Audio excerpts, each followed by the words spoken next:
and the amazing alluvial hunting league that got dropped on YouTube and is the talk of the town right now in the Illuvium space. So how are you guys going today? Sam, go for it. Look, I'm a guest. I was just going to let you talk first, but I'm good. I'm good. Thanks for having me. I appreciate it. And there's so much to talk about. I can't wait to get stuck into it as there's been a big announcement. So yeah, I'm excited. Yeah, always happy to be here. It's been a long week. Yeah, big stuff to talk about. I'll be honest, I don't know the topics. As usual, you're the one that's prepped everything, Scoriox, so I'm happy just to share the whatever input I can into the conversation today. For anyone who's not familiar, this down below right here is DJ Sam Withers from Twitter. He is a very big Illuvium bull, and I especially love hearing his thoughts on the gameplay aspects of Illuvium in particular. So it's going to be really good to get his thoughts and opinions on the recent leaks and updates we've received. So just before we jump into it, Zoe has a really interesting question that we might as well talk about here. What is your opinion on the current state of the arena with everyone using the same meta? I think those are two separate questions. Everyone using the same meta isn't really an issue to me. Hearthstone had that for a very long time. It's just kind of how TCGs and that sort of stuff tend to work, is people find coherent deck lists and then everyone kind of use those deck lists.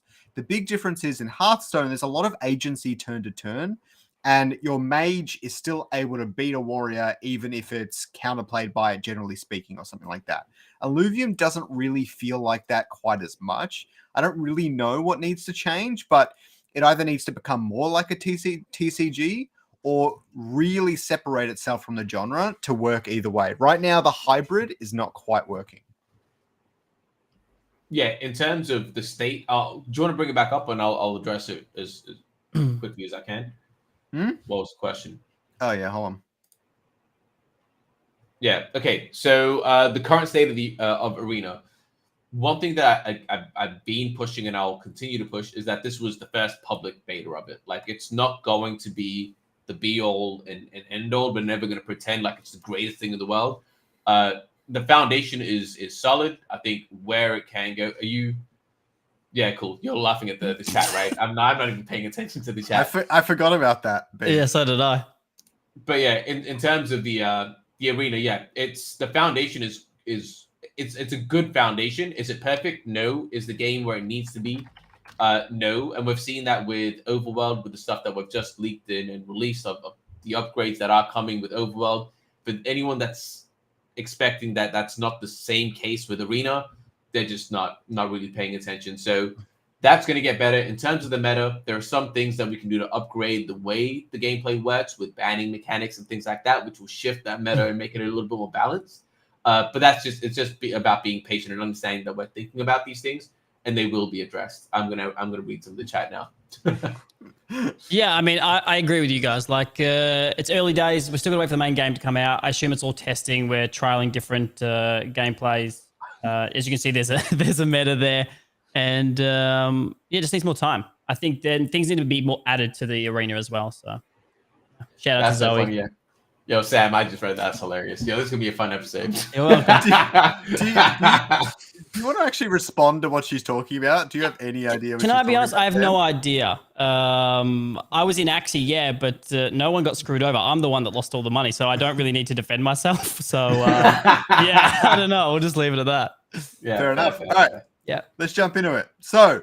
The first one here is some people were wondering how Geyser would be actually running away from you in the overworld. As Rich has so elegantly put here, he will actually curl up and roll away in the overworld, which is something I really want to see.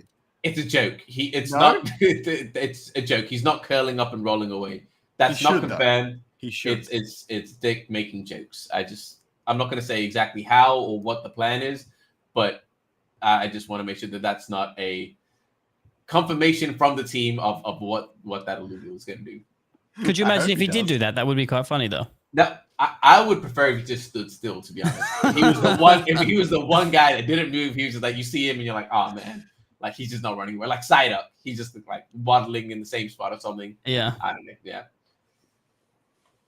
these messages are killing me. Yeah, I didn't know you had this many enemies, man. What's going on? I am. It's super popular person. All right. So the next one we've got here is a really sick, I believe it's a Dark Hollow League for Crunk. think it's Crunk. Now, can we confirm, is there, if there's a hollow or even a dark hollow in the overworld, will you be able to see this visually? Yeah, you will. And actually, you can actually see that the Caradulux that got away is actually a hollow. It's just that the motion of it was so quick. He jumped on it, started shooting, and it turned into that translucent version of it so quickly that you didn't actually notice it. And obviously, there's no, when you're playing it, there's going to be audio cues as well to really get that point across that it is a hollow around you. Same like Power World, same like Pokemon. Most games that have that special kind of special interaction sorted out with an audio cue. So we didn't have that in the trailer that we the little bit of gameplay that we put out, but that will be a thing, and you will see a hollow and a dark hollow. Yeah. So for example, when you see all the Caradulos, or maybe you see a bunch of Monkeys hanging around together, you might actually see one hollow, and when you go into it and start shooting, they might all run away, and you want to be aiming specifically for that hollow for it to make sense. Yeah, fair.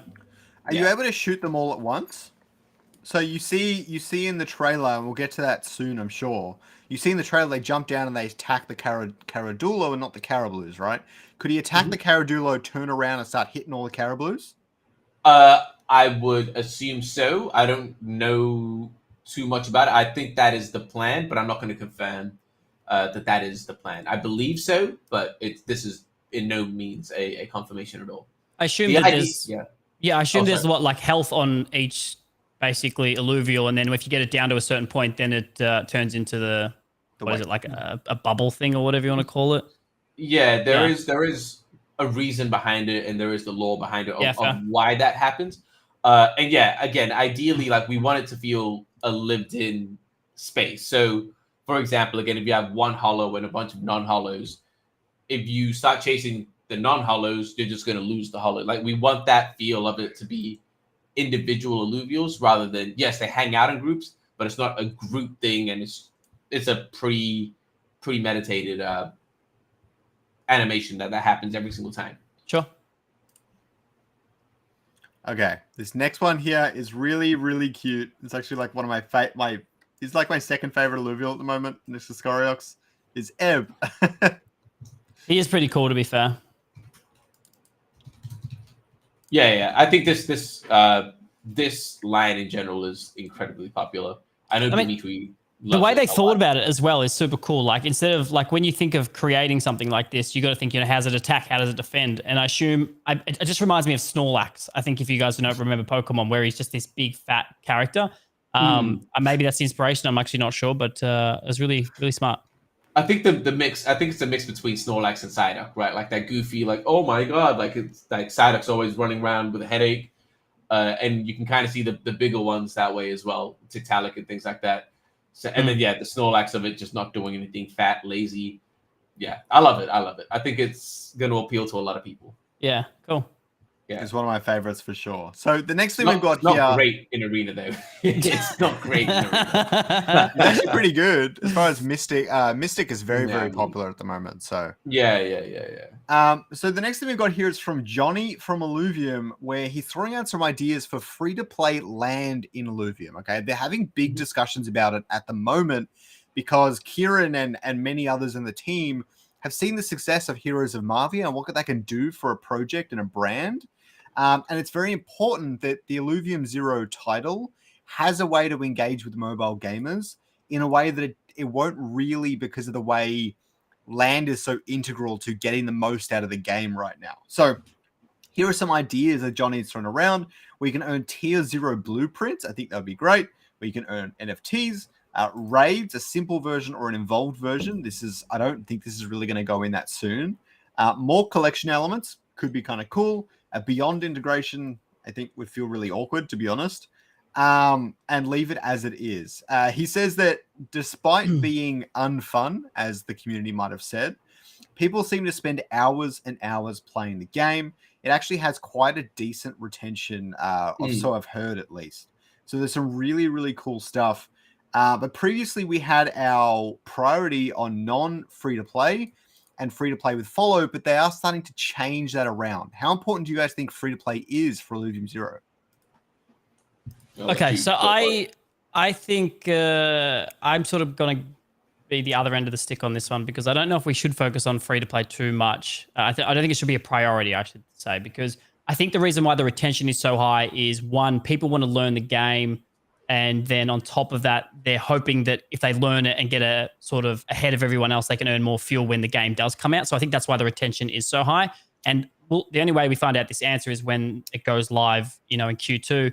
And then you'll see everyone will, they'll scale up their land very, very quickly, the people that played it earlier. And then they'll be able to see how much money they can make per se. So I don't know if that's I think that's why the retention's so high.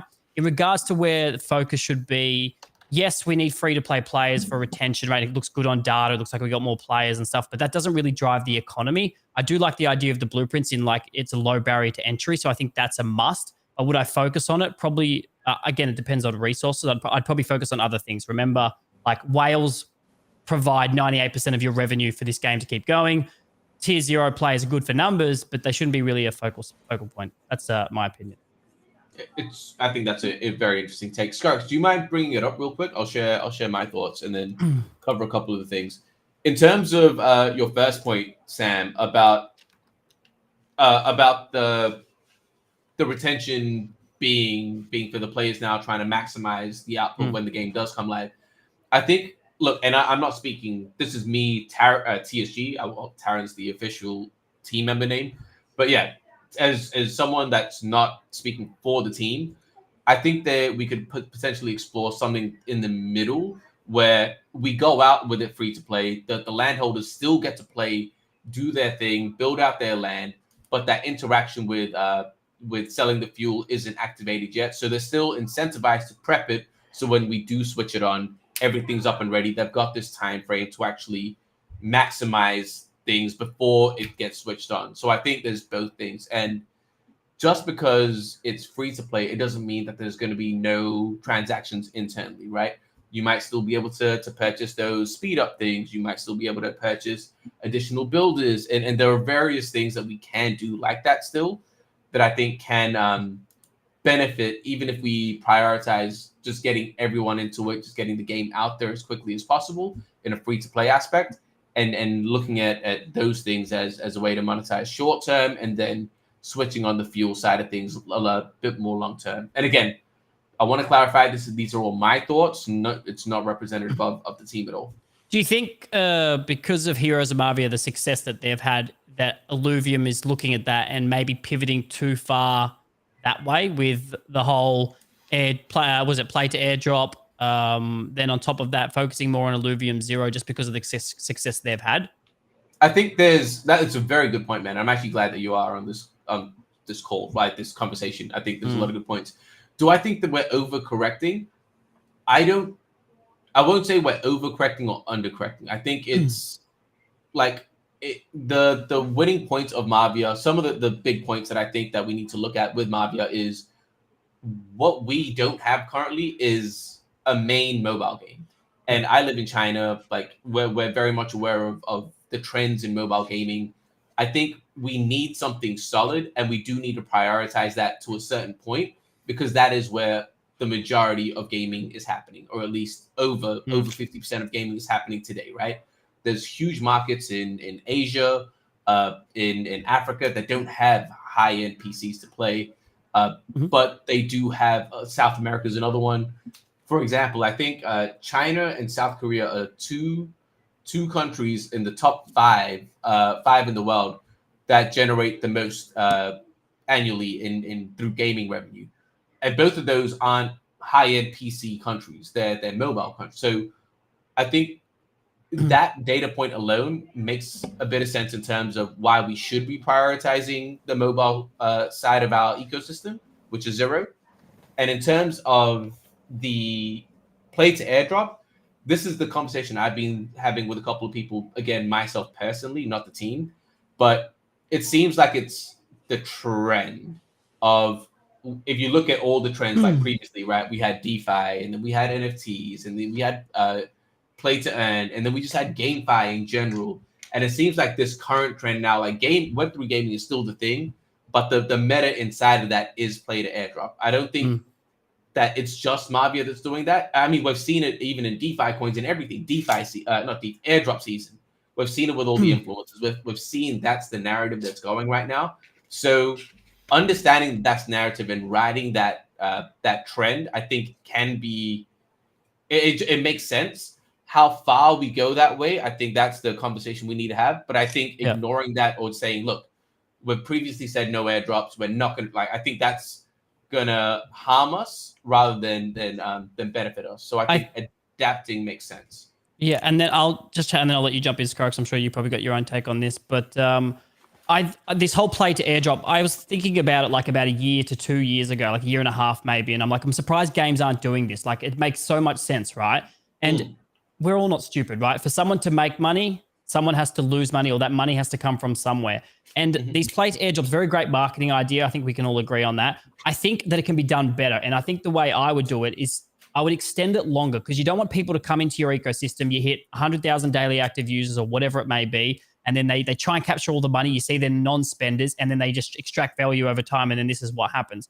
I would like to see it. I don't know what's going to happen with Illuvium. I know there's a big airdrop planned and stuff like that, but I would like to see this idea of play to airdrop or whatever to be extended for like 6 months or a year or something that'll matter long term, instead of getting this, these people in and then they'll just try and extract and then jump onto other games. Like, I've seen it with Pixel, and when they dropped the token, like, a lot of people were super disappointed, and I haven't seen their recent numbers, but we know a lot of the players in these other countries are here to extract value, which is fine. You need them. You want that balancing of an economy, just like Australia is, or America is, how they've got their economy.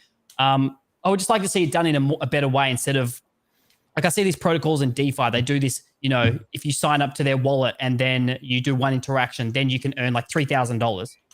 That is a terrible idea. You're wasting $3,000 to capture someone that's not going to even use your product. Grab that $3,000 if that's what the airdrop's worth at that point in time, and make them do things for several months or a period of time where they can fall in love, for Illuvium's sake, fall in love with the lore, fall in love with the game, hit this certain level, capture this many things, here's a reward. And I hope they do that. I don't know, but I think that's my take on the whole play to airdrop. And you're right, it is a marketing thing, and it is going to be super popular, even more popular per se, when Illuvium does launch as well. So to ride that does make sense. Yeah, sorry, Scoriox, I'm going to jump on a little bit here and then I just want to say, because what you're saying makes a lot of sense, and I actually agree. I was thinking about it today, and I was thinking myself, and again, this is me personally, I think 6 months to 12 months is you stretch it out, and I think one of the benefits with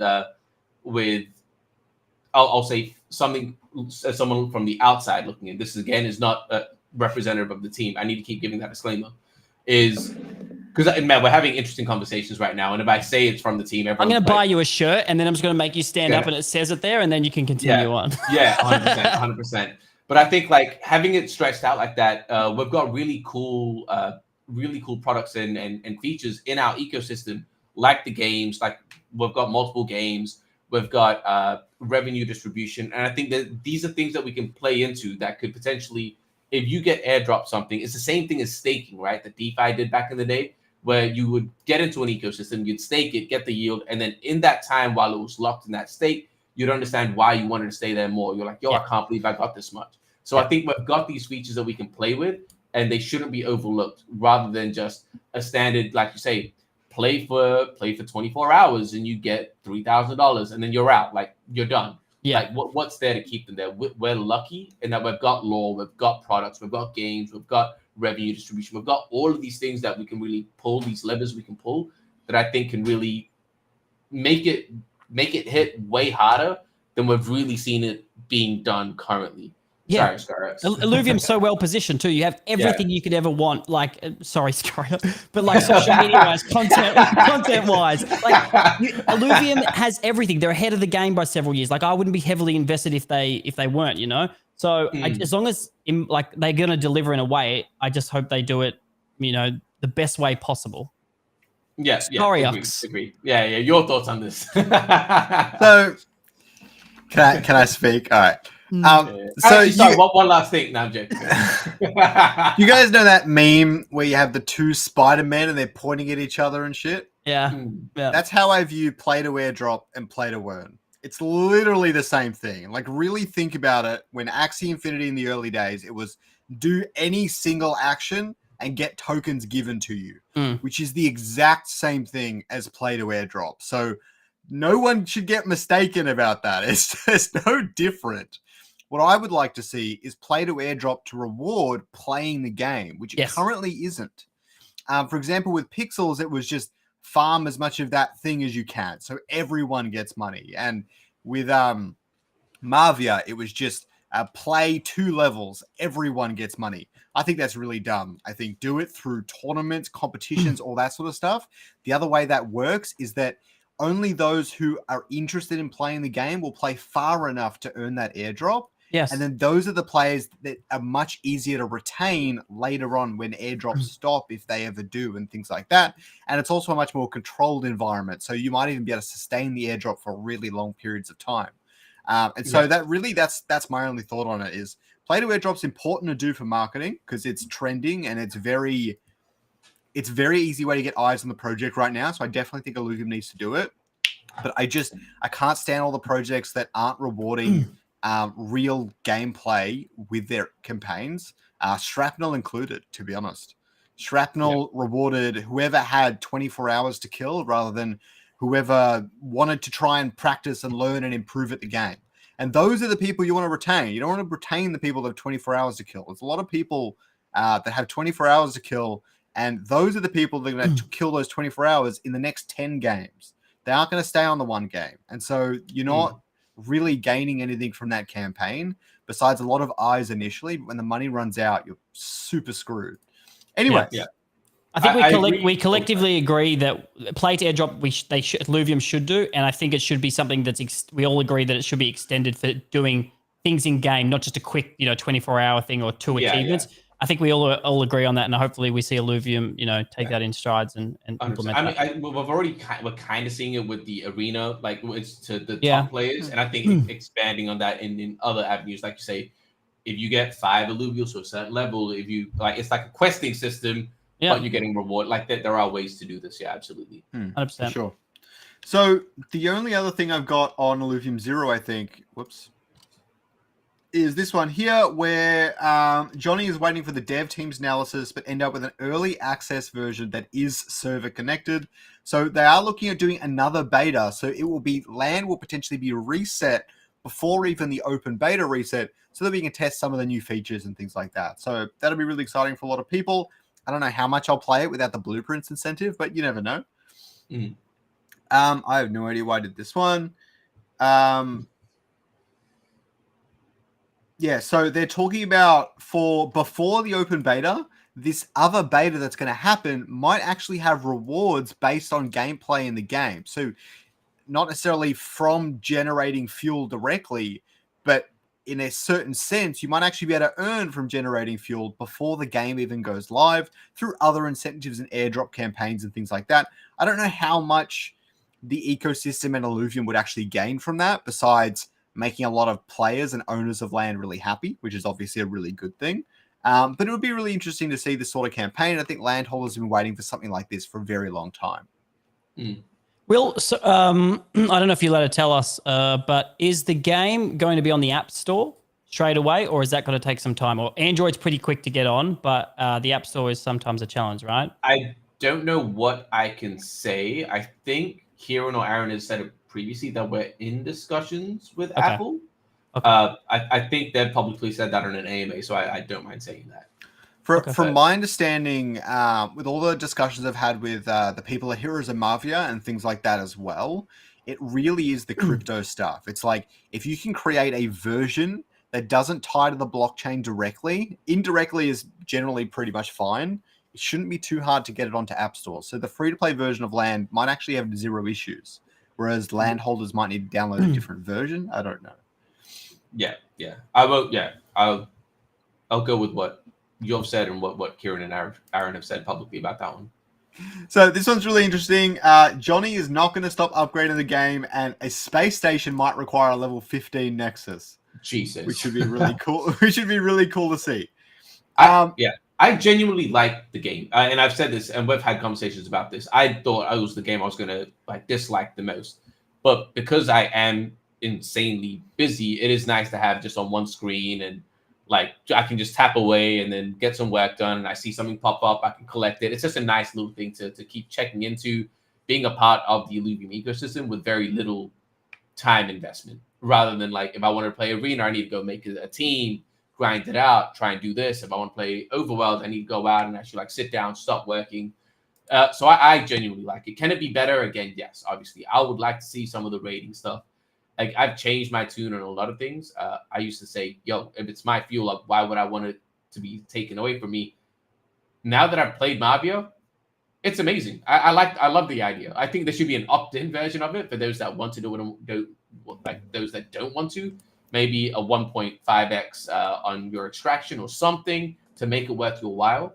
But yeah, 100%. I think having a game like that doesn't require so much time input is a nice thing to have. So yeah, I get it's not everyone's favorite game, but I genuinely don't think it's a bad game. I think it's got really good potential.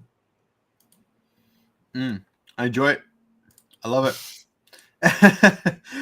So the next one here is that some people are talking about how the cost of selling a unit in the Illuvium arena is simply too low because it's very easy until round 5, 6, that sort of stuff, especially with the smaller focus on augments, for someone to just uproot their entire team, swap it to the other side of the board and drop it down. And it's making it really hard to actually play the game against your opponents. And so in that way, Style was mentioning maybe we can increase the cost. Ben was saying that it's meant to be punishing via other methods, but if that's an issue, then they'll definitely be reviewing those sorts of systems. And a variable percentage cost could come into play when people are moving alluvials really frequently. So maybe the 10th time you move an alluvial in that entire game, it costs like 5 times more or something. I don't know if it'd be exponential or whatever, but it could be really cool. Yeah. I mean, yeah, go for it, Sam. Yeah, I mean, I don't really have much to add to that because it's like a little thing in the game. I think your best advice would be get maybe speak to the top players in Arena, how they can improve the game, even probably reach out to Liquid and stuff like that if they're sort of at that level. I think these little things don't matter too much. I think that we're all waiting to get into that whole, open beta, and then this is sort of like a testing phase of what works and what doesn't. And then I think the PvP has a great base. Like you can play it and it's very enjoyable. Obviously, there's some slight changes moving forward, and I think it's just some more time that you can balance that out with different things, different ideas, so on and so forth. Yeah, I think the what they're bringing up here in terms of the change, it's going to be discussed, right, by the team. Where it's part of the discussion that we're making on improving Arena. So yeah. I don't think there's much for us to add. So the next one I've got here, we're gonna grind through these, is ape41.eth suggests maybe a way for you to sponsor someone's run in the Illuvium overworld and have them use your fuel from your Illuvium Zero land. So directly you produce this fuel and it directly goes and sponsors some person. And then you get 50% of the alluvials they capture and things like that. And Aaron said that he thinks we could do something like this. So 13 fire emojis. I think people really like that one. I don't know about this. I don't like it. and I'll tell you why. Because if you're having to borrow fuel, and fuel should be such a minimal cost. Now, obviously, we in the Western world, we're a little bit more lucky, but let's try and think outside that box, right? I don't see how that much effort and resources and organizing all of that to make that happen, to do runs on someone else's accord, where a run is probably going to cost $1 to $3, somewhere in there. I think it's a waste of resources where we could be focusing on other things for the output, my opinion. But and also I just don't think it makes sense. So what if someone you put it up in a thing where someone can just take the fuel and use it and then you get something out? But what if they do a horrible run? What if they take it and then leave the run immediately? What happens? Yeah, the backlash. Yeah, I get the idea and it makes sense. Like I get it, but I just think it's not it. Yeah, I'm not. Maybe it can be done well, but based on my initial thoughts, I'm just not for it. So yeah, I'm not one of the 13 fire emojis.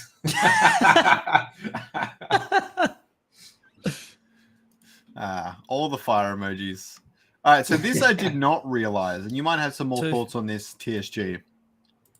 But apparently the rift was there the whole time throughout the video. So after he shoots the Caradulo, the rift is there. It's just really faint, and it becomes really obvious when the Caradulo is nearing its, let's say, exit plan.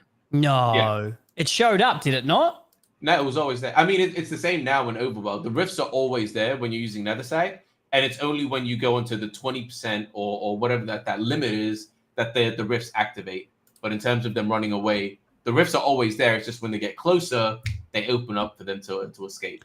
But oh, right. So hang on. So the alluvial, he shoots it, then it starts running. At that point, the rift's already there, or even before that, it's already there? It's always there. It's always there. Oh. The rifts are always there. It's the way it is now in Overworld now. So basically, the alluvial is looking for a rift to get out. The closest rift to it, yes. Hang on, what happens if the alluvial's like 5 meters away from a rift? Why is it could just run and go in like 2 seconds? We're discussing and exploring different ways to do this, yes. 1 point Sam, 0 point alluvial. I'd like that to be a part of the strategy though, where you're trying to find alluvials or shoot them when they're far away from a rift. Yeah, just be a better hunter. No, again, we're discussing it, right? We're discussing it. I like the idea of it, like you shoot it, and then it shows up in however many seconds or time or where it is, and then you know it's heading in that direction. And then I think there should be, obviously there'll be some sort of health bar or something, I assume. But maybe your gun can have stuns or something and slow it down, or your drone and everything else. But that would make sense to me than just having the rifts already placed. Yeah, I don't know. What I'll say is, like, this isn't a conversation we need to have. We're working on it. Like, it's, I'll just say that. We'll save some time. We're working on it. I think we need a weapon, right? And it's long, it's cylindrical, and you can get a penguin and stick it in there and shoot a bazooka. Okay, Powell. No worries. Yeah, it makes sense. How much they're paying you? That's what the game is.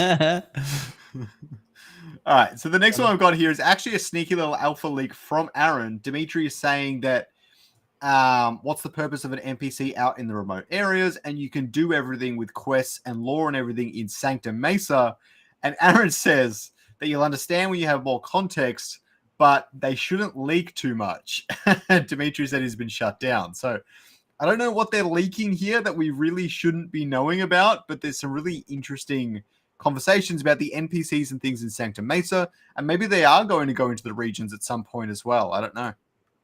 Yeah, again, like the one thing that I've been really trying to drive, and I think what Illuvium as a whole has been trying to drive, especially with the leak of this overworld hunting, this is just like a prototype, right? Like this is the direction that we're going into. We're not claiming that this is the final product.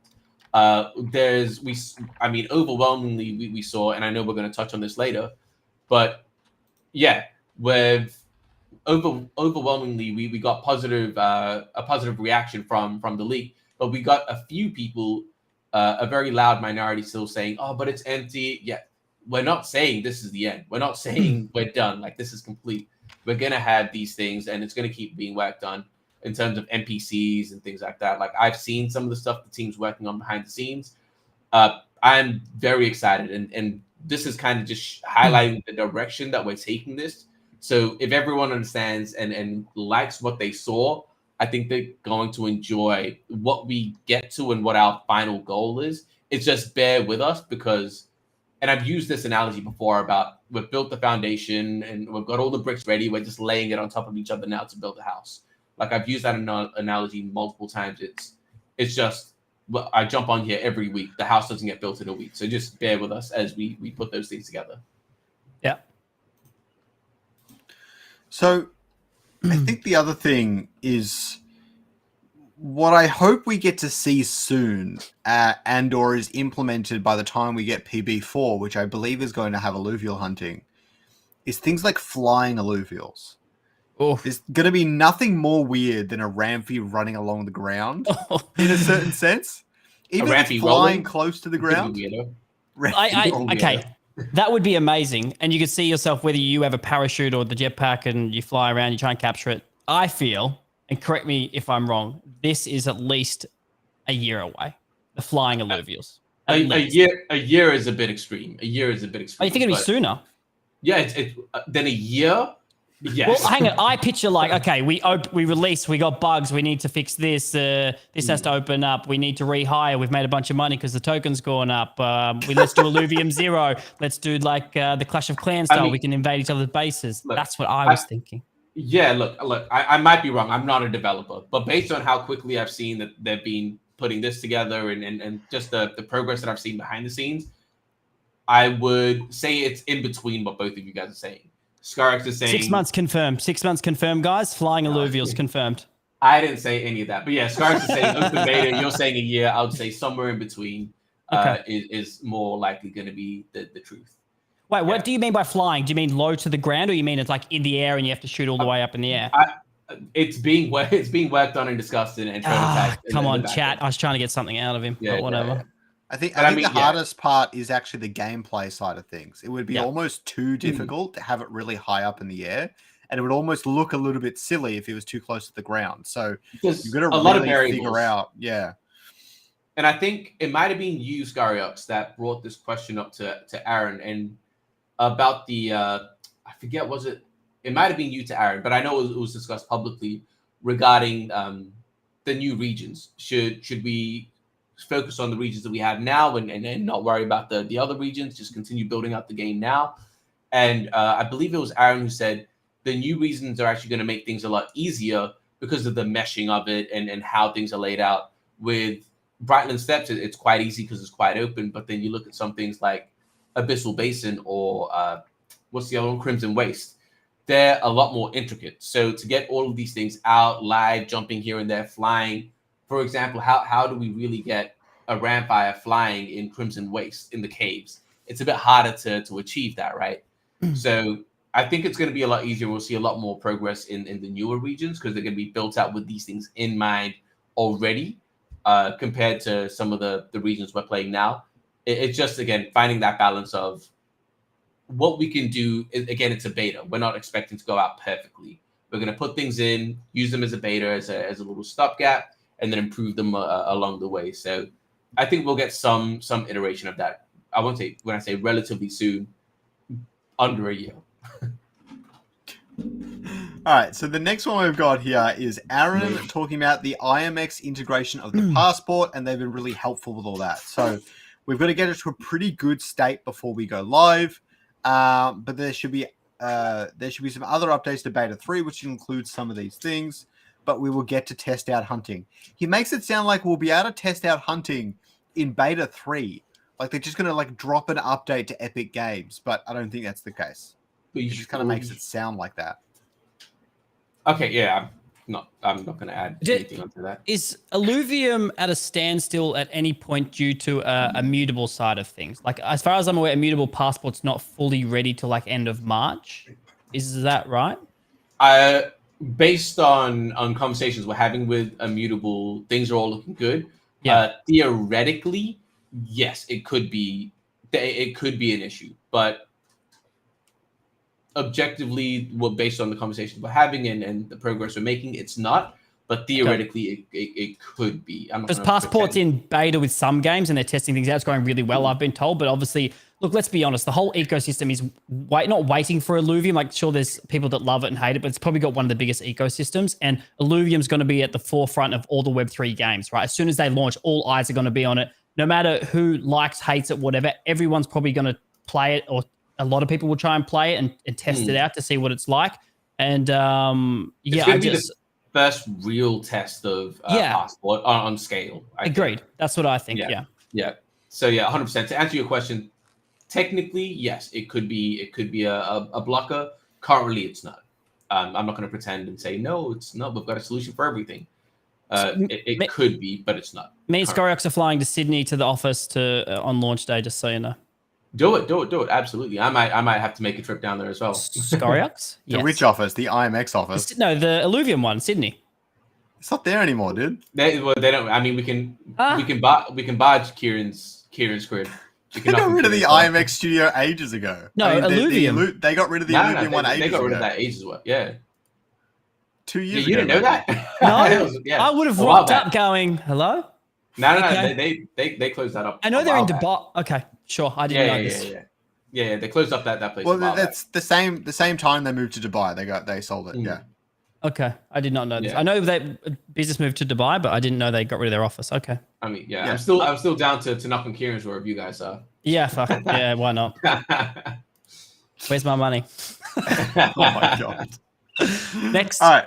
So this one is getting me really, really excited. So the alluvial hunting is one of 4 new mechanics planned for the overworld. All but one should be available before launch, and it's shaping up quite nicely. Now, I want to take a guess, okay? And TSG, just nod if I'm right. Alluvial hunting is one of the mechanics and will be available before open beta. Plants attacking you is another one of the mechanics. I don't think it'll be available for open beta. Something to do with rocks or morphopods or something is maybe another mechanic that will be ready.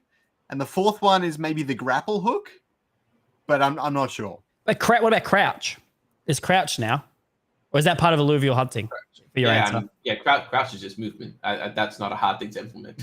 we wouldn't be claiming that as a new mechanic. No, but the crouch, the whole thing, the crouch, and then the thing changes, and it looks like you're hunting the alluvial. I would claim that as alluvial hunting. I don't know if Aaron does or not, but yeah, there's one that I know for a fact you've missed. I don't know exactly what 4 he's talking about. I know there's one for a fact that you guys have missed, or that you've missed. I won't say it, and even if you do say it, I won't confirm it. But there's one that I'm really excited for. All I want to know is, like, if you're thinking of all the new mechanics and things, and you're excluding alluvial hunting, are they all really cool? Are they as cool as alluvial hunting, or just like cool in their own way? Yeah, I mean they play different parts, right? Like the goal is to make it as immersive as possible. Like, yeah. Sorry. Someone just said I heard all the rocks got removed because Andrew left. Andrew left. Yeah, he took them all. He took them all with him. Yeah, no. They all have their own part to play. I wouldn't say one's cooler than the other. There's one. The one that you've missed is the one that I'm most excited for. But yeah, I'll leave it at that. Okay. Most excited for, including alluvial hunting. Including alluvial hunting. Fishing.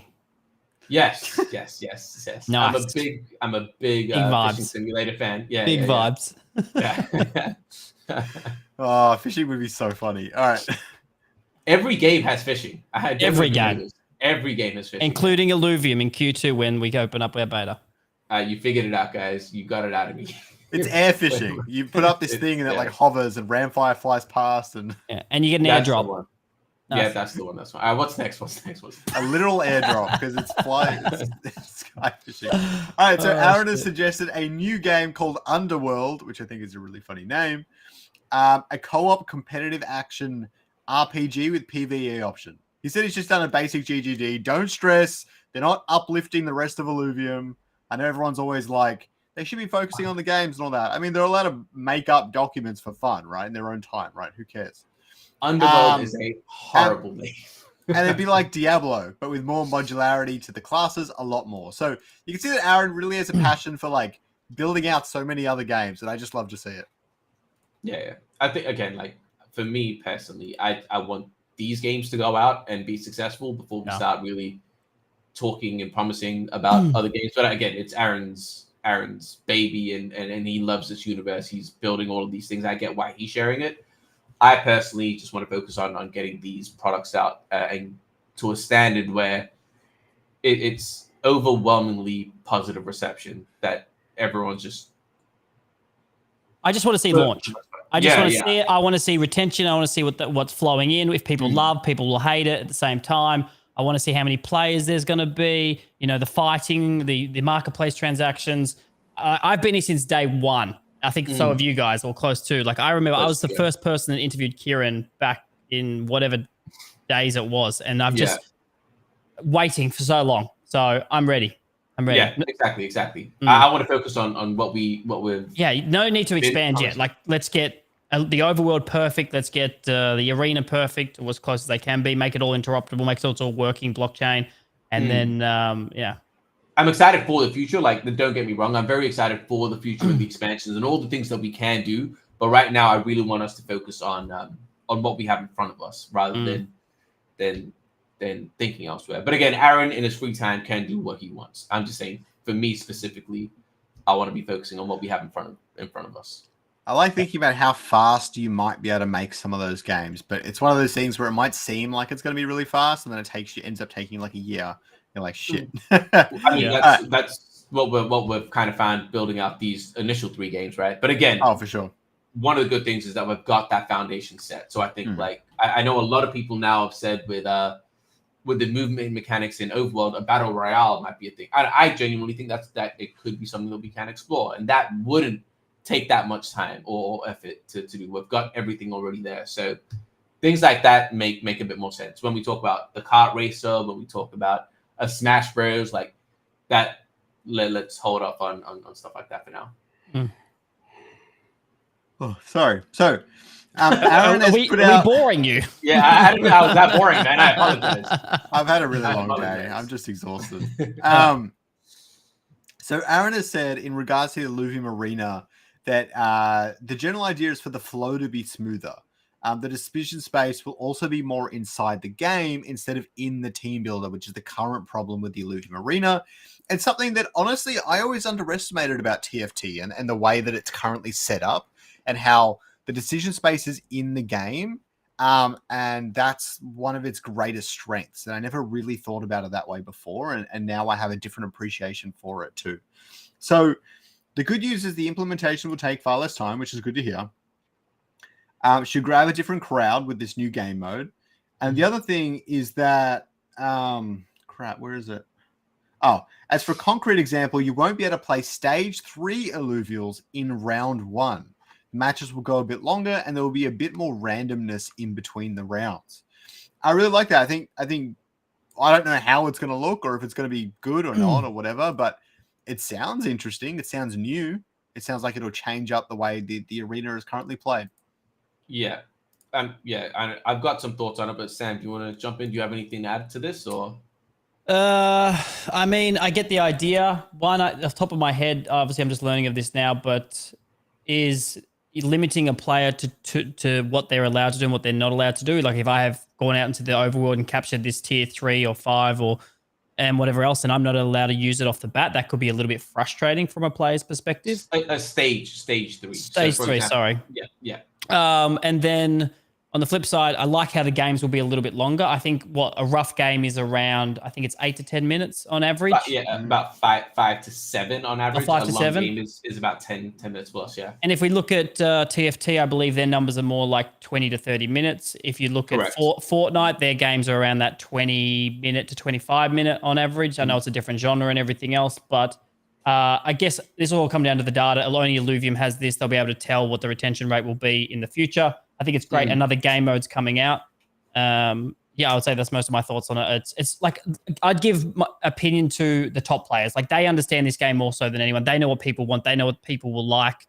And then once the data reflects that, then just do that because that's what they want, you know? It's interesting because I think we actually need to find a balance between, because what top players want is very different from what the casual player wants. And if you look at the majority of gamers in general, I know I'll use Smash, the top gamers are a very small percentage of players compared to the casual players, right? Like they want I know top players want a specific rule set with specific stages, like all of these boundaries and limitations. But if you gave those same rule sets to a casual player, they're not going to have as much fun. That's true. As when they can pick up items and then get a mushroom and become big and throw a sword. Like that's the fun of Smash. Yeah. So understanding that. So I don't think we should only listen to them. In terms of, I've actually been testing out, or I've tested out a couple of times now, the new ideas and the new iterations in terms of not being able to play the stage 3s immediately. The example that I use is, think about it as, for example, Pokemon TCG. Everyone knows Pokemon the games. I don't know how many people know the rules of the TCG, where if you have a Charmander, Charmeleon, and a Charizard in your deck, you can't just put Charizard on round 1. You need to play a Charmander, and then the next round evolve it to a Charmeleon, and then the next round evolve it to a Charizard.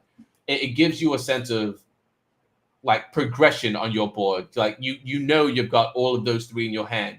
You play your Charmander, and the next round you're like, I know. Wait till I get to my Charizard.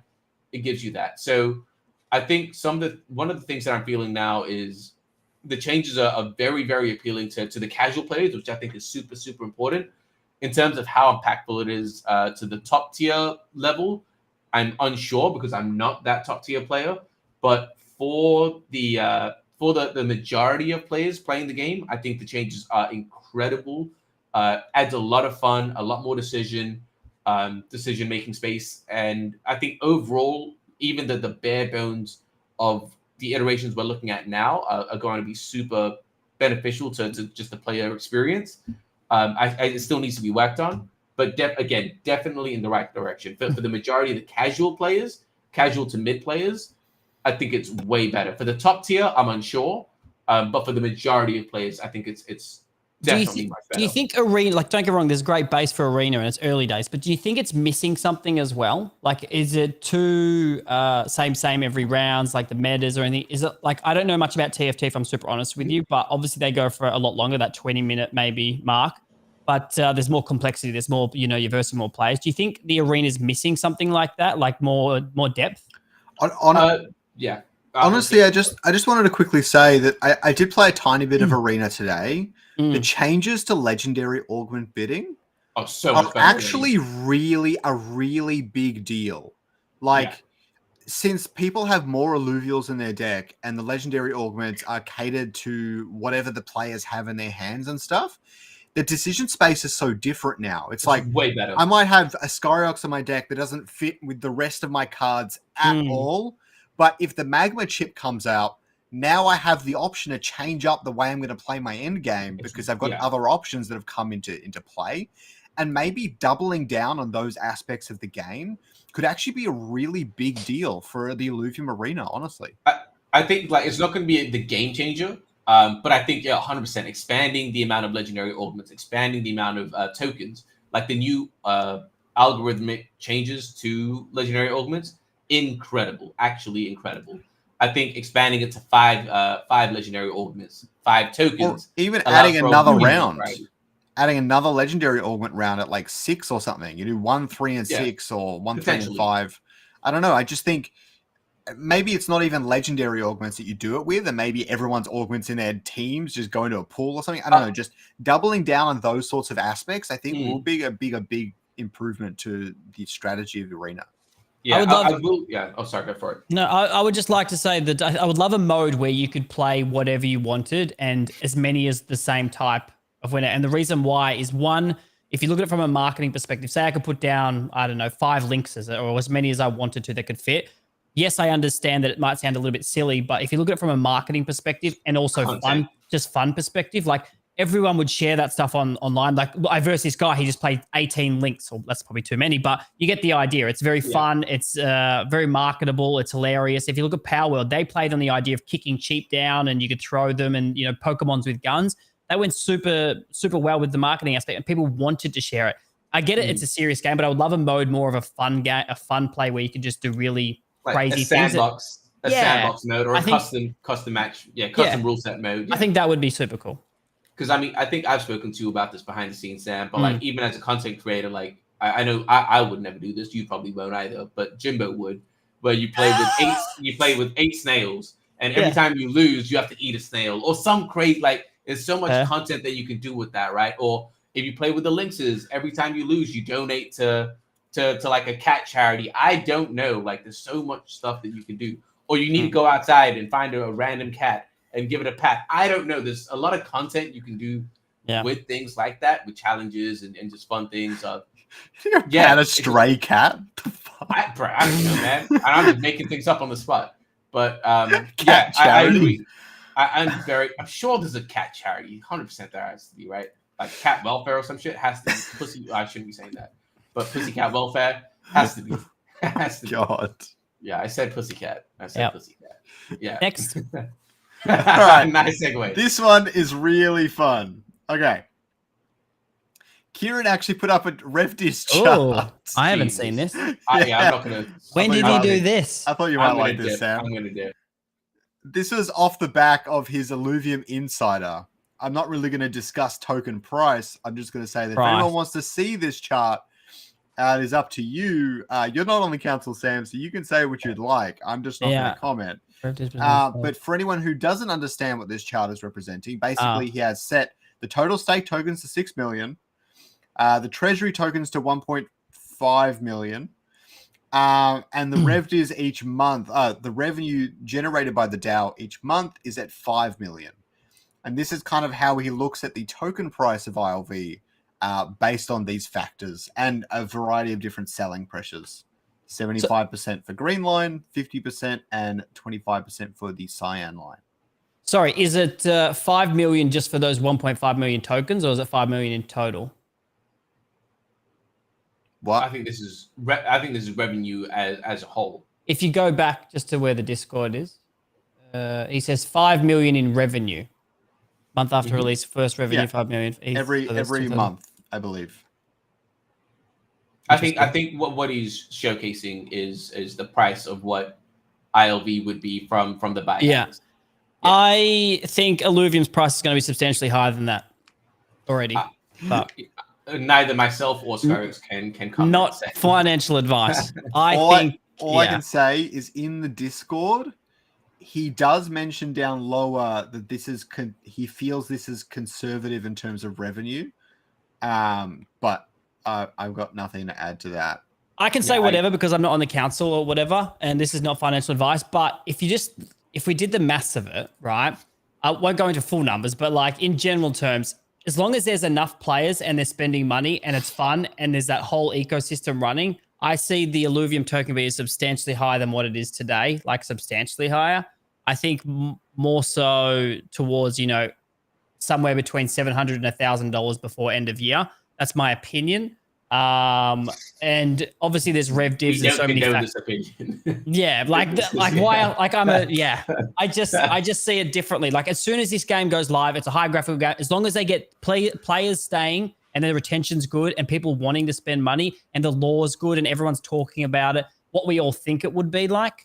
I don't see a world where they're just like, look what Axie did in last bull market. I think they're doing $30 million a day in Ethereum sales just at the peak when they had the 2-point-something million players, right? That's Axie in 2021. We won't hit that because I don't believe, it was the hype, it was first of its kind, first market mover. And mobile. And mobile as well, exactly right. And no one really understood that. Like people thought Axie could never go down. But then if we look at it now, people are a little bit more cautious, more understandable. But if people fall in love with this law and the way the loop system or the game loop works with Illuvium is if you need fuel from the Illuvium Zero, there's going to be so many speculators, so many gamers. Everyone's waiting for this game. There's so many people on the wait list, blah, blah, blah, blah, blah. If you're a token holder, I am very bullish on this, probably too bullish, but I just see this, like even before it goes live in Q2, I see a substantial move up. And then if the narrative's there and we do everything right from a marketing perspective, because I think marketing is everything. You can have the best product in the world. If you do not market it very well, then people won't know about your game or your product. I've always been super cautious on the marketing. Like I could see from an outside perspective on games, I feel like they're doing wrong and I feel like they could do more. But we'll find out, I guess, altogether. I just see it being a lot higher than what Kieran's put out. I'm glad that you're here for this conversation because neither myself or Scoriox can comment on this. So I'm glad we could address it. Yeah. Okay, so the next one is there's a lot of happening in the arena leaderboards discussion right now that many people in the community are angry about, many are indifferent, so on and so forth. But basically, to be eligible, an account must have completed 15 weekly matches and 25 for the lifetime of the account. And if a player has multiple accounts, they take the highest account that meets the eligibility criteria. The problem is that there's no shuffling done for the actual distribution of rewards, which has a lot of people a little bit upset. Whereas if you have a top 10, for example, and the top and second, third, and fourth are all a Smurf or something, like for the top player, then no one gets rewards for those slots. Like there's like 20, 30 ILV or whatever that's just not going to get distributed at all or whatever it is. Wait, can you just so people know, Smurf is a side account for another player, right? It's another account. Secondary account, correct. So hang on, they do not get any rewards? Is that what you're saying? A primary or the highest ranking account gets the rewards. A secondary account does not. So Okay. the big thing that's concerning some people in the Illuvium community is, for example, if my main account was first and I had a second account that was second, my second place account cannot get rewards. Okay. The problem is that the third place person is still going to get the rewards for third place, even though my second place account's not eligible. This is a And so no-brainer. they're missing out on a bunch of the rewards. And I 100% understand why they've done it, and I would probably do the same. Unless you can automate this system, like, it's a logistical nightmare. You can't do it. You just can't. So your best bet is to just try and automate it as quickly as you can. That's really all that matters. And then fix it that way, rather than trying to manually fix it all up every single week. Because I would not wish that on anyone. 1,000. I just want to, like, in defense of the team, there are 1,000 slots that are available. So having to move up and down, it's like it's doing it manually is it's just logistically, it just doesn't make sense. We have other things that we should be spending our time on. Until, like, if we are able and when we are able to automate it, then yeah, it's not an issue. I don't think we're against the idea at all. It's just with the current framework that we have, it's very, very difficult to do. What's our monthly active users? Like, how many people are on the leaderboard? Do you know? I'm not too sure off the top of my head. Okay. I'm not the one looking at this. It's not obvious.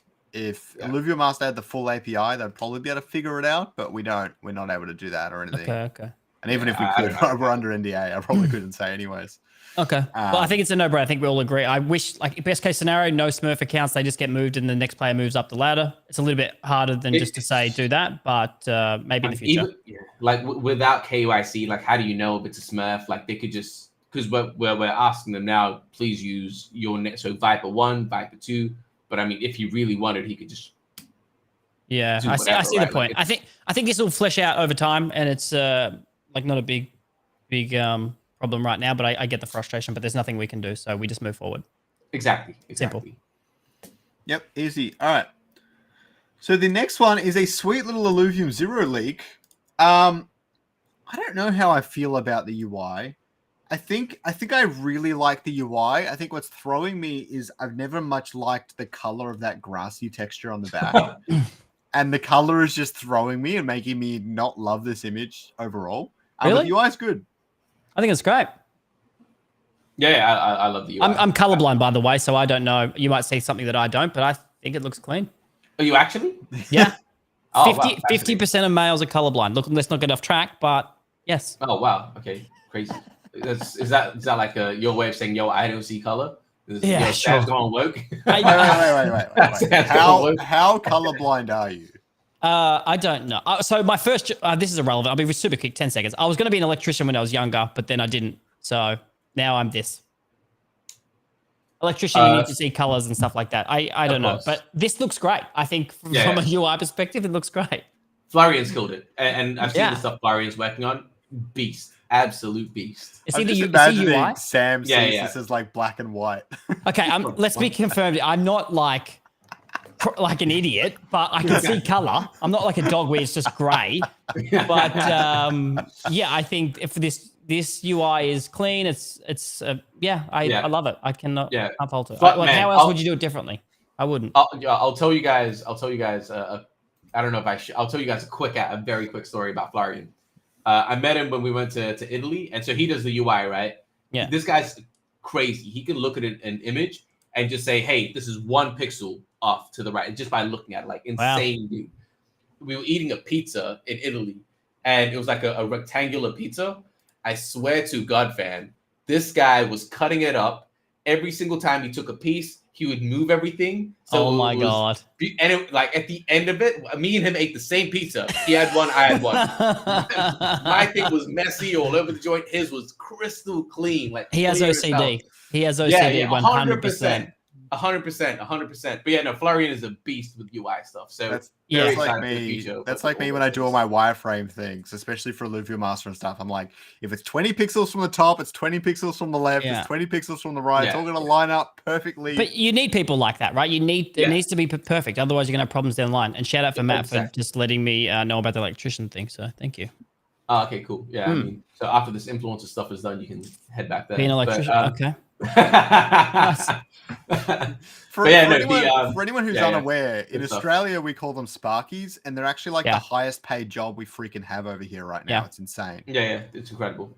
I mean, yeah, all of those. Yeah, I mean, we're going off topic, but yes. Yeah. Anyways, next. Well, yeah, let's move. Florian, forward. great job. Love what you're doing. Keep doing it. Yeah. All right, so Nick has a 0 team update. I'm not really going to read through this too much. Team alignment on FTP.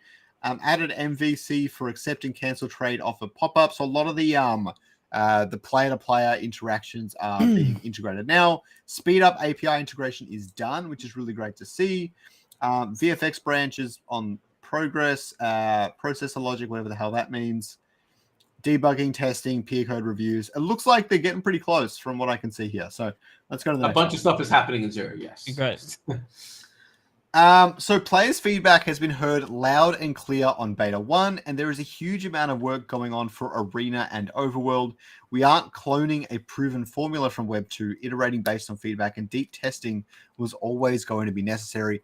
I really do feel like we're really in the thick of that deep testing phase for all the Illuvium titles and all the Illuvium products.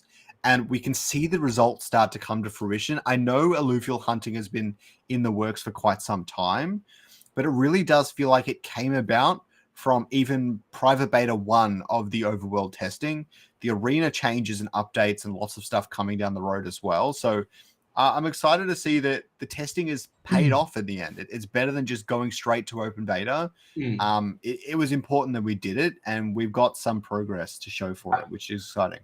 I will say that I know, again, this is targeted towards a very small minority of the community. I think the majority is on board and they understand this. But the team absolutely listens to the feedback. Like we see the feedback, we listen to it, we try and iterate on it. We're not out here just making decisions that we want without any consideration to what the community is saying. Like as the users, as the consumers of the product, we need to listen to you guys, and we very much are. Whether we communicate that effectively or not, that's something that I think that we can improve on. But it is absolutely something that we do, and I don't want anyone to get the wrong idea that we just don't do that. We absolutely do. So Cool. Here's the moment everyone's been waiting for. Let's go through this trailer and break it down. Well, it's not a trailer, but I love that. Already love that part.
started.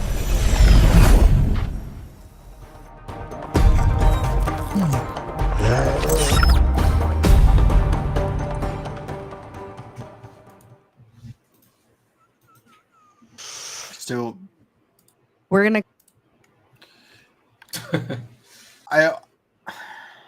Where do you want to start, Scoriox? Do you want to start with the good, the bad, the ugly, the That was amazing? that was actually even better than I remember. Okay. Jesus. The first thing is getting rid of the bubbles. It's a big improvement. Yes. Stupid Wake bubbles. They didn't fit. You know what I mean? The second thing is you can notice there's a lot more resources and things like that. Also a huge win. And then just that feeling that I kind of got even watching it go nether site on and seeing kind of the cooker behind some like ridges and stuff. I was like, oh, cool. I wonder what alluvial, like for someone who's not familiar with all the alluvials, it could be like, cool. I wonder what that alluvial is behind there. I've never really seen that shape before. And that's just really exciting. Honestly, I don't really have a heap more to say. And like when he was up high in the sky, you could see like kind of like just random alluvials and stuff kind of walking around. I think we only saw caribous, but I'll delve deeper into it. No, later those tonight. way more. Those way more. Yeah. Yeah, I think caribous. You could see the crunk. Sorry, but I think you could see the crunk. You could see lynxes. You could see a couple of other things if you look carefully. But yeah, sorry, Sam. No. I think if we do like an overview of like, we're not going to talk about what we want in the future. Like we all know what we are after, like eventually, but what the current state now.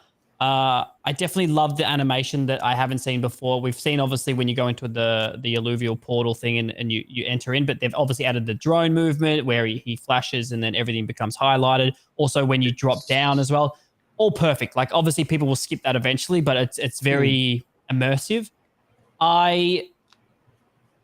If I tried to find negatives of it, I think the alluvials are too small. That's why it probably still feels empty. Like if I look at it, I want to be able to see like a big, Titan or something in the distance that's worth taking up. I understand the Illuvium overworld is massive. It's Very big.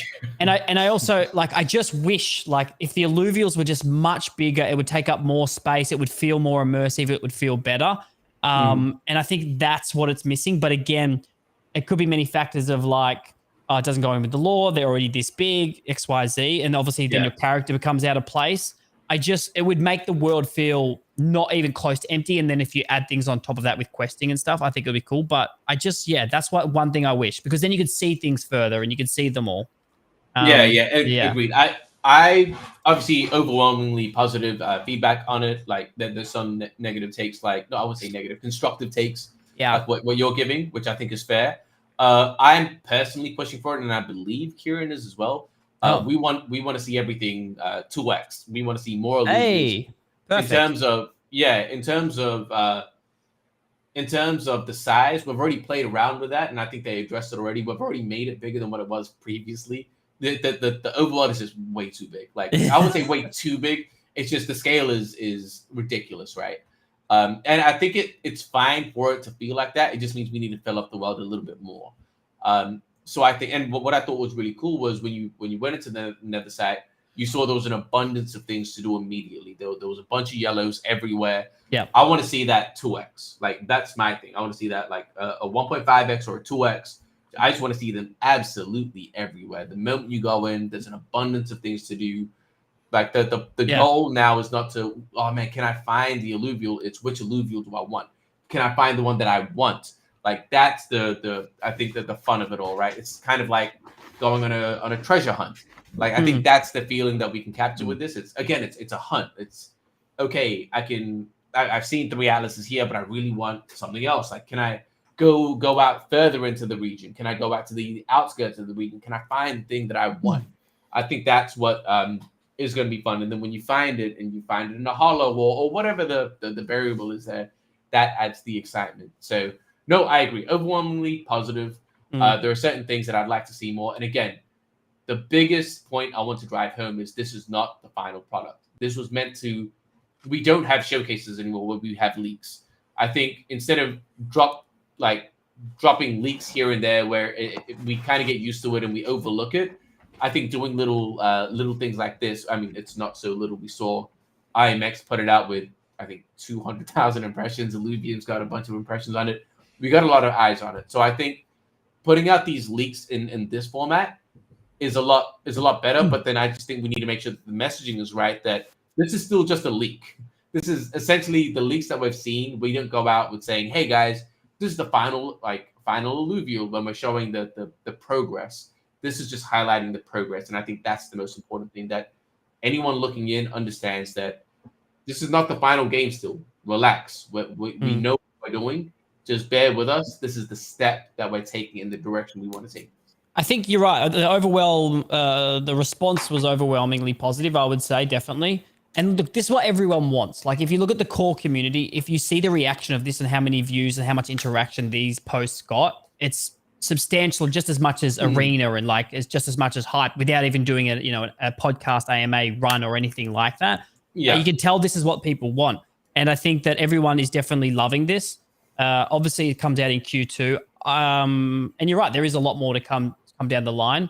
Again, I think there's some minor things. I'm curious, like, obviously when you go into the world, you want to see as many things to do, because like back in the past, we've seen it where it just felt super empty. And we've seen there was nothing around for ages. You had to go running simulator. Oh my God. And nothing would show up. And obviously you're seeing the progression now. Like, okay, now you're realizing, the team's like, okay, let's change this. Let's implement this. And that has happened in a positive direction. And now when you do load into, an area, you do see a bunch of things to do. Oh, it's fun. It's exciting. Like my endorphins go off. I would like to know, like with the plants, obviously they're going to be attacking. I'm still curious because obviously they won't move, I would assume. So I don't know how that sort of plays out in the plant side of things. Or do they move? Am I wrong on this? It would be so cool if they ran around. Like, you want to feel threat in a way, but like at the moment, like obviously with the team's working towards something, 6 months, a year and so on and so forth. But what I care about is Q2 launch, because, if people play this game and then they do, like, oh, that was average or whatever, and then they don't want to come, then they don't come back, then we've missed out on an acquisition. So I'm curious. Obviously, we want the Q2 to be as best as possible. Is there things in there that like the plants attacking? And do you think? I guess my question is: do you guys think what we will have implemented for Q2, for what we know, do you reckon that will be enough to hook people into this lore and the idea of it all? I think that's a very good question. I think I'm trying to figure out how to word this right. It's not going to be a fully completed game. It's a beta. Is it going to be enough? I think Overworld alone might not. I think it will for the majority of people. Is it going to be enough for everyone? That's obviously going to be not going to be the case. I think the thing that's going to hook everyone is the entire ecosystem and the actual interoperability of it all. I think that's what's going to excite people, right? Understanding that, okay, I can go into this. Oh, damn, I can capture this and it's playable here. And then they start to think, what is the possibility of this? Do I believe? And that's when they start buying into, maybe they don't buy into the specific game at the current time because things need to be implemented, but they buy into the lore. I think once they see the cinematics and the lore, and they understand that, the characters, if they start to understand the potential of this, and oh my God, we are going to be the first ones that have done this, where it's interoperable between multiple games, I think that's when they're going to have a bit more patience with the development and still interact with it the same way that maybe the core guys have, like all of us have, without the game even. I think that we're going to see more of that with once they see the potential of what we're building, and they can see that, okay, cool, it's not exactly where we might want it to be, or it's not a fully finished product, but the quality is there. They didn't shortcut anything in terms of the quality of it. It's just they're working on getting to that final product. And I think that is going to hold a lot of weight in terms of keeping people hooked in. But I'm not going to pretend and say the gameplay is going to be perfect. That's going to be the only thing. There are a lot of other variables that we need to be looking at as well. I think we can all look. Oh, sorry. Go ahead, Scoriox. I was just going to say, I think you can't underestimate NFTs in Web3 gaming. I think it's very, very simple. Even with big time, the game's really average. I'm sorry, big time fans. It's kind of fun, but it's not a finished game. It's barely a finished game, right? So, and you can see it had some players here and there, kind of similar to Illuvium nowadays and stuff like that. And then when they entered their preseason thing, all of a sudden, thousands and thousands of people came in to play the game just because there were no more resets. That's all I cared about. There's like no more resets. Whatever I do now will matter. And people wanted to play the game. Now, maybe it's more engaging than Illuvium. I don't know. It's hard to say. But it's far from a finished game with a complete end game and all the rest of it. But people wanted to play anyways because they want to get those early NFTs before other people do. And I think you can't underestimate that. Even if Illuvium was really, really shit, people are going to play it anyways. And that's just the reality. And I don't mind leaning into that as much as we can to get a little bit of a kickstart, you know? I still don't think we should be targeting being shit, but like I think there is some truth to what you're saying. In terms, not the shit thing about again, once people are able to, and that's what I was saying in regards to once they find out that it's interoperable. Because as far as I'm aware, I haven't seen anyone else in the space actually do it like this. Everyone is coming up with one game or multiple mini games, but not really fully fledged games that are interoperable the way that we've done it.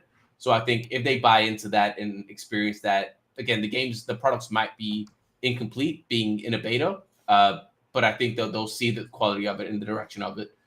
Well, I think as well with the Illuvium team has a decision, right? Like they're obviously launching in Q2, which is obviously well overdue. Like obviously many of the previous launches. They could delay launch and wait till Q4 and fix up everything and it'll be super polished. But I think that would be the wrong move substantially because you're going to miss out on massive revenue and obviously runway and getting the game out because everyone's been waiting so long. It's just, I always think like, is it enough to capture these players? And I understand that the people in the Web3 space, they just want something to play is one thing. And also if you look at Big Time and other successes in the past, people will just play it because they want the NFTs. They want to, like, whether they're there to make money or anything else, sure, that's probably a core reason. Like, yes, Illuvium on launch, people are going to make some really crazy money because there's going to be supply and demand issue. And some people are going to put no money in the game whatsoever and, capture this and someone will want to buy it because of, that another player wanting it. And it's going to be super exciting. It's going to be like that for probably a good 1 to 3 months, I reckon. I think that I would like to see some sort of, again, I don't know the law, and I would like to see some, NPC plays where you can shoot them and all these things that probably wouldn't take too long to implement. But I'm just hoping that it's enough where people play this in Q2 and go, yep, I see the potential in this. I see where they're heading on this. I will come back to this at a later date if it's not ready right now. Yes, I don't like auto battlers, but I can see this whole loop system. And we just hopefully, we get one chance to launch, right? You get one chance to capture these players. And I would hate for us to miss the mark on that, but for sure. We'll find out. One thing that I will address as well is we've seen this conversation internally about Arena is the main game. No, Overworld is the main game. We've seen that, and based on looking at the data points, it's very clear that the mass public cares more for Overworld. Yeah, 100%. Whether you agree with that or not, it's not an opinion discussion anymore. It's based on data. Facts. It's just the thing that the majority of the public is interested in, even in the Web3 space, is Overworld. Can I ask percentage of resources? How many people are on Overworld over Zero over Arena? I don't know the exact numbers. I can't tell you the teams, but yeah, Arena has its dedicated team. Yep. Overworld has a dedicated team. Likewise with Zero. But yeah, in terms of how big those teams are, I communicate with them, but in terms of knowing the direct exact numbers, I just don't know off the top of my head. Okay, cool, sweet. The next thing on our agenda is Illuvium Inferno. Go sign up. Can I ask who's paying for the prizes? Who pays for this? Just me and Jimbo are putting in 50 each this time. Of your own money? Yeah. Oh shit. Yeah, Illuvium is looking at the previous. I need to be doing that honestly over the weekend, analyzing the past esports in terms of seeing where we want to go with the initiative. Throw Scoriox some ILV from the pool. I think everyone agrees. Come on, he has for the past few weeks have been sponsored by Illuvium. Yeah. We're just recent. All of the other ones we have. Scoriox does so much for this. Just throw him. For sure. No. I'm not even gonna lie. I've been pushing for. I mean, we've spoken to a bunch of other people in terms of esports in different regions, like the Russian, like a bunch of different regions, and we understand we don't have spectator mode. And one of the annoying things is, I'm going into those conversations saying, hey, if we can get the content out of it, if it can be streamed in some way, it's beneficial for both parties. Yeah. There's a lot of yo, it's too hard, we can't do it. Man, Scoriox not only figured it out, but he made it high quality with the replays and everything. Like, man, I've been backing Scoriox this whole time. So 100%. Can I ask I'm with you. Scoriox, how many players are you getting for these tournaments? Is it like consistent? I've got the numbers. I can. It was for a tell bit, you. yeah. Yeah. Yeah, I mean, even towards the end, it was still consistent. Like at the very beginning was like 250 something. Wow. And yeah, Very first tournament maxed out at 240 players or whatever. Yeah. Yeah, and then it was 130 something. We did or 113. Yeah, and then it was still really long. We did a few 64 mans, and then they capped it. Yeah, consistently we capped it at 128 at some point, and we were consistently getting 80 or so players registering. Right. Yeah. Okay. Yeah, they were doing well. Like in terms of all of the tournaments, they were consistently, like Inferno was consistently getting new players in. Yeah, I've got those numbers. It's just that I need to be looking at the esports initiative as a whole and deciding how we want to play that from the Illuvium point of view. That's But yes, like Inferno and Scoriox and Jimbo, these guys have absolutely smashed it with the content, with bringing new players. Yeah, they've absolutely smashed it. So I'm hoping everyone comes into this one. I know the meta right now is a little bit stale. Hopefully we should get some changes. I know they're working on some big changes. Imagine I don't think it'll be ready for this Inferno, but potentially the next one. I'm not going to commit to anything, but yeah. Imagine when the game comes out and then like Inferno is just going to go through the roof. Like people will want to play and like it's going to be crazy. So I think Scoriox should position itself super nicely for this whole tournament thing. And they're fun to host. I'm just looking forward to spectator mode, honestly. It's the whole going to make streaming life a side lot of things easier. is really hard, especially since it's hard to get the players' audio half the time and stuff like that. So there's a lot of difficulties in itself. But I want to clear it up, man. I absolutely love what Scoriox and Jimbo are doing. I think they've absolutely smashed it in terms of the esports and everything like that. It's shown there's a demand for it, which is what we wanted. Like it's proved that there is going to be an esports scene, and again, it's beta 1 of PvP. It's only going to get better. So we've already seen the demand for it now. I can only imagine it doing way better as we make progress with development. Amazing. One tournament at a time. So the next thing here is some content from Illuvium. Happy Valentine's Day, Rangers. Yeah, it's cute. I like it. Yeah, cool. Happy Valentine's Day. I only picked up when I read the comments and someone mentioned it. I only picked up that he's holding a Lura as his bouquet. Oh yeah. Oh shit. I think. Yeah, that looks great. Yep, cool. All right. Cool. Next up, we've got some really sad news. I have no idea I think you've seen this, Sam. Actually, I'm not sure. Sad news. Andrew, it's about Andrew. Oh yeah. Hey Rangers, since 2021, We're not I've been gonna the watch the whole host thing, and right? executive producer 2 for minutes. Illuvium, helping it become one of the most respected Web3 gaming franchises in the world. And I'm really proud of the work I've done, and it's with heavy heart that I have decided to step down from that position to build my own media company. So that pretty much sums it up. He's stepping down from Illuvium to build his own media company. And it's sad to see him go, but he's done some great stuff for Illuvium, and I'm sure he'll be back in one way or another. Later on in the video, he does mention that Not Corrupt Media Org is potentially going to do partnerships and things with Illuvium in the future as well. So he'll be around. I think it's sad, but at the same, like I wish they all the people that have left recently for whatever reasons. I just wish they made it to the open beta timeframe because they would have loved to see that flourish and see what happens. But understand these positions either get redundant or things move on and things change. But Andrew is an absolute legend. Let's be honest; he's very good at what he does. His voice is soothing, and everyone wishes him all the best. So that's for sure. 100%. Yeah, I've learned a lot from Andrew, so nothing but love and respect for him. Wishing him all the best with whatever he does. All right, time to end on a high note. Happy Fan Art Friday. I did not know they were doing this. I just found this today. Young artists step forward, got kids with a flair for art and a love for Illuvium. This is their chance to shine. Submit their unique Illuvium-inspired artwork here in the comments to be featured next week. Next week's prize. Selected entry wins 1 ILV. You're considered a child, right, Scoriox? You could probably sign up for this. I should do my 3D card thing I made. Oh, I forgot about that. It looks like Yeah. a child made it. You probably show that to someone. You're like, did your kid make that? Nah, it looks gangster. It looks gangster. I can't even draw this good. So yeah, this kid deserves an ILV. I don't know. Is he legally allowed to take this ILV or like, I don't know. Is that? I'm sure his parents are going to accept it. Yeah. Okay. We're testing it out now. Great artwork. I love it. Yeah, good stuff. Good stuff. Good stuff. It's cute. All right. I like it. Awesome, man. This was mad long and mad hungry. I'm not gonna You're lie. always hungry. Oh my Yo, god. I went to the gym today though, man. You'll be happy. I went to the gym early in the morning. job.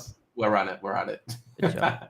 It was certainly a big episode. Thank you all for sticking by and watching through the episode. This is probably the most viewers we've had on a download for a very, very long time. I wonder awesome why. to see you It's guys all for you, rocking up man. for Sam down there. Yeah. We had an awesome time. I hope you guys learned something. I hope we helped you keep up to date with the Illuvium ecosystem. Don't forget to use my link. It's in the chat. If you haven't played Illuvium yet, or if you just want to support me as a creator, I really appreciate it. And yeah, anything you guys want to leave us off on? Peace. What up, guys? I'm TSG. No, thank you. What's Thank you for having me, good, guys. guys? We're good. Let's focus on Q2.